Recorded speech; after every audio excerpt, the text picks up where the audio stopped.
കഴിഞ്ഞ ബജറ്റിൽ 2.49 ലക്ഷം കോടി രൂപയാണ് ധനമന്ത്രി അരുൺ ജെയ്റ്റ്ലി പ്രതിരോധ രംഗത്തിനായി മാറ്റിവെച്ചത്.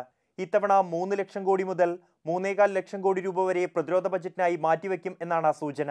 കഴിഞ്ഞ 3 വർഷങ്ങളായി പ്രതിരോധ ബജറ്റിൽ ശരാശരി 10% വർധനവ് ഉണ്ടാകാറുണ്ട്.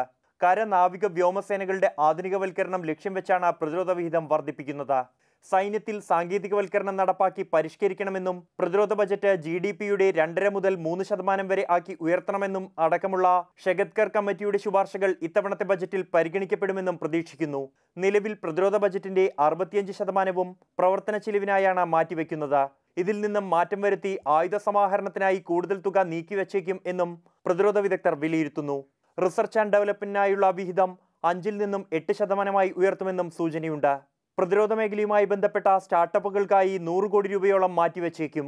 യുദ്ധവിമാനങ്ങൾ, അന്തർവാഹിനികൾ, തോക്കുകൾ, ബുള്ളറ്റ് പ്രൂഫ് ജാക്കറ്റുകൾ തുടങ്ങിയവയ്ക്ക് കൂടുതൽ തുക വിലയിരുത്തേണ്ടതുണ്ട്.